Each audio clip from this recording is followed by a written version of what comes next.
మహర్షి తల్లిదండ్రులకు నమస్కారం. 2026-27 విద్యా సంవత్సరం ప్రారంభమైంది. సో మీ అందరి సహాయ సహకారాలతో దాదాపు 16 సంవత్సరాలు పూర్తి చేసుకున్నాం. మొదట మన శ్రీ గ్రామర్ పాఠశాల ప్రారంభించినప్పుడు కేవలం 80 మంది విద్యార్థులు, 8 మంది టీచర్లతో ప్రైమరీ స్కూల్ ప్రారంభమైంది.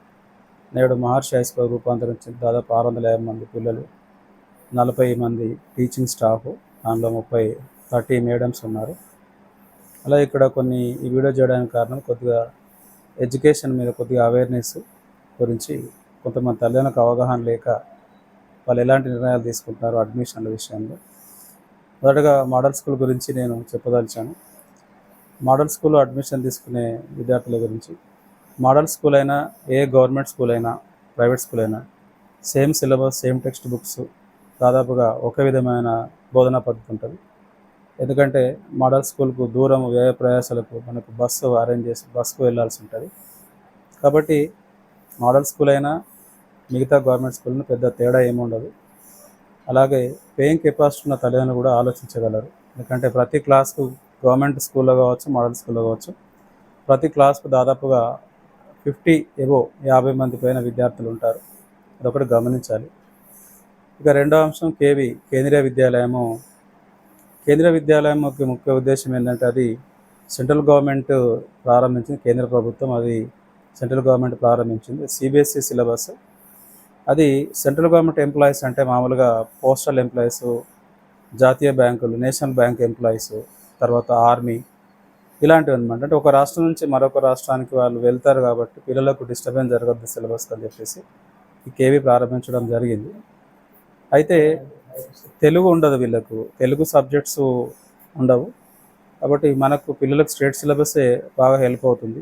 10th వరకు వీళ్ళు ఈ కేవీలో సిబిఎస్ సిలబస్ చదివి మళ్ళీ ఇంటర్లో స్టేట్ సిలబస్ చదువుతున్నారు.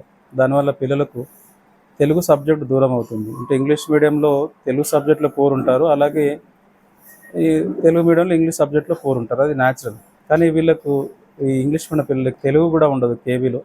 కాబట్టి కేవీలో విద్యార్థి చేర్పించే పేరెంట్స్ కూడా ఒకసారి ఆలోచించండి, పిల్లలకు బాగా నష్టం జరుగుతుంది. సో కాబట్టి ఇది దాదాపు. ఇక మూడో అంశం ఏంటంటే, మనకు ఇక విద్యా సంవత్సరం ప్రారంభమైంది.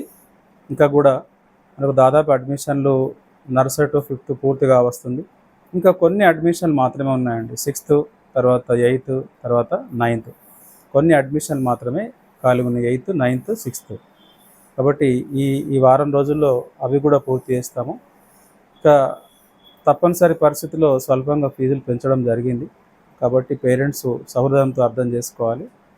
ఎవరైనా కొద్దిమంది పేరెంట్స్ తీవ్రమైన ఆర్థిక ఇబ్బందులు ఉన్నప్పుడు వాళ్ళు నన్ను పర్సనల్గా, వ్యక్తిగతంగా సంప్రదించవచ్చు. అలా సంప్రదిస్తే నేను ఖచ్చితంగా తగ్గింపు చేస్తాను.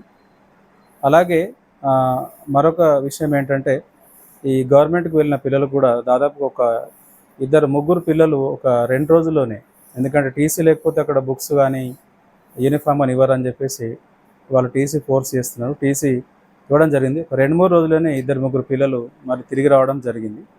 కాబట్టి ఎవరికైనా ఏమైనా ఇబ్బంది ఉన్నప్పుడు మీకు గవర్నమెంట్ స్కూళ్ళలో మీరు పిల్లలు ఒకవేళ అంటే నన్ను సంప్రదించండి.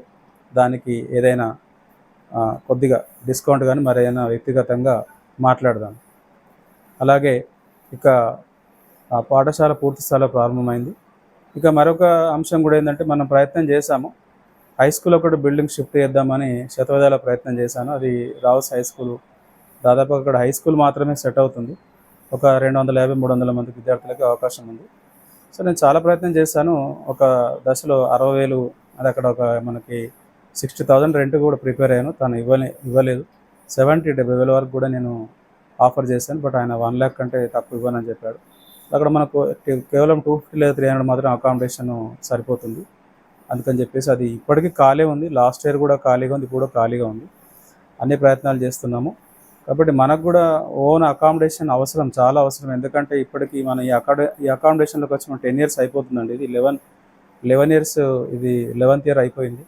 మనం ఎంతో కాలం ఈ అకామిడేషన్లో ఉండము, లేదా 2 లేదా 3 సంవత్సరాలు. ఈలోపు మనం సొంతంగా అకామిడేషన్ ఏర్పాటు చేసుకోవాలి. అంటే ఓన్ బిల్డింగ్ ఉంటేనే మనకు అది పర్మనెంట్గా అంటే మనం అనుకున్న లక్ష్యాలను నెరవేరుతాయి. ఎందుకంటే మనకు రెంటెడ్లో కొన్ని ఇబ్బందులు కూడా ఉంటాయి. ఎందుకంటే మనకు ఆల్రెడీ చిన్న చిన్నగా అప్పుడప్పుడు ఇబ్బందులు ఎదుర్కొంటున్నాము. అవి మీకు తెలియంది కాదు టిన్ షెడ్ వల్ల. మరి పక్కా బిల్డింగ్ ఉద్దేశంతో కూడా మరి కొంత స్వల్పంగా ఫీజులు పెంచక తప్పని పరిస్థితి. అయినప్పటికీ మిగతా స్కూళ్ళ కంటే మన ఫీజులు తక్కువనే ఉన్నాయి. ఇప్పటికి కూడా ఆ పేరెంట్స్ వ్యక్తిగతంగా నన్ను ఎవరైనా ఇబ్బందులు ఉంటే నన్ను సంప్రదించవచ్చు. ఓకే, ధన్యవాదాలు.